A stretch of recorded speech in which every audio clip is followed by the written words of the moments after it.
Donc Windows démarre, etc., etc. Jusque-là, rien d'extraordinaire, hein. Mais ce qui est pas mal, c'est que ce qui est pas mal, c'est que là, j'ai touché à rien, mis à part appuyer sur On sur l'ordinateur, et je vais toucher à rien justement. Ce qui permet de faire une bonne config arcade, c'est-à-dire que tout se démarre automatiquement. Donc on arrive sur Bienvenue. Donc voilà, l'ordinateur a démarré et il va lancer progressivement toutes les applis. Donc la première, qui est une petite appli qui permet de mapper les boutons, c'est-à-dire de donner des ordres à la manette. Ensuite la deuxième qui est GameX. Donc GameX apparaît, donc c'est effectivement le front-end qui vous permet de tout changer, de choisir vos jeux, etc. Il y a un petit décompte là en bas, comme vous pouvez voir, 12, 11, etc. Puisque c'est la version gratuite. Alors c'est complètement, l'auteur la distribue comme ça. Il faut payer, je crois, 18 $ si on veut avoir se passer du compte à rebours, mais bon, c'est quand même assez rapide. Voilà, GameX a démarré. Donc, qu'est-ce que je fais? Bon, il me fait des mises à jour par rapport au ROM, pour aux différents jeux qu'il peut y avoir. Donc là, je me balade dans les menus.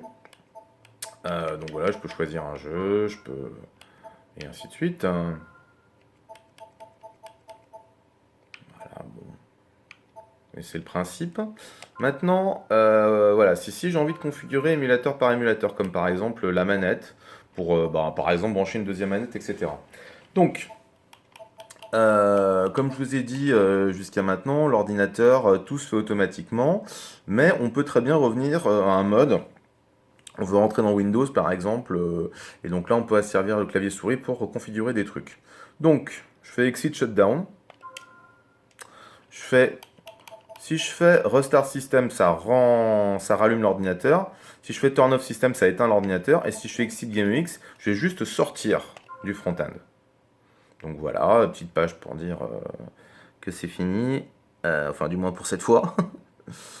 Euh, et donc, je arrive sur Windows. Et sur Windows, où est-ce que je vais pouvoir manipuler des choses? Alors, je vais dans ordinateur. Dans ordinateur, je vais dans disque local.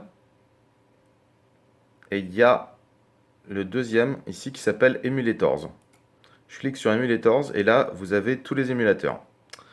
Demul, c'est un cas un peu particulier, mais Fusion, c'est celui de la Mega Drive. Nestopia, c'est celui de la NES. Project 64, c'est celui de la 64. Stella, c'est celui de la 2600. Et ZNES, c'est celui de la Super Nintendo. Ensuite, eh ben, vous cliquez par exemple, vous rentrez dedans et vous cliquez sur chaque émulateur et vous pourrez comme ça configurer expressément chaque manette et par exemple rajouter une deuxième manette pour des jeux de joueurs ou plus, quoi, puisqu'il y a même des jeux à 4 joueurs qui sont acceptés sur pas mal de consoles ou autres.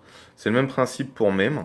Donc voilà, il faut trouver l'icône d'e-application qui permet de lancer l'émulateur et donc après éventuellement à l'intérieur de changer différents éléments.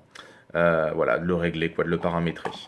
Vous pouvez aussi comme ça avoir accès à Demul. Donc Demul est là, en haut ici.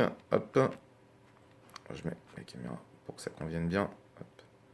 Donc Demul est là, en haut ici. Et pareil, vous lancez Demul. Alors après la sélection sur Demul, il faut choisir Atomis Wave, là ici. Ah, attention, la caméra qui bouge tout le temps. Donc il faut choisir Atomis Wave là ici. Et ensuite choisir le jeu. Alors il y en a un certain nombre que j'ai mis et il n'y a pas tout. Mais normalement il y a Hokuto no Ken.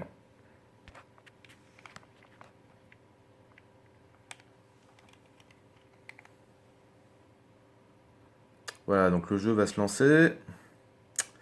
Il faut faire Alt plus Entrée pour mettre en plein écran sur des mules et l'inverse pour enlever le plein écran.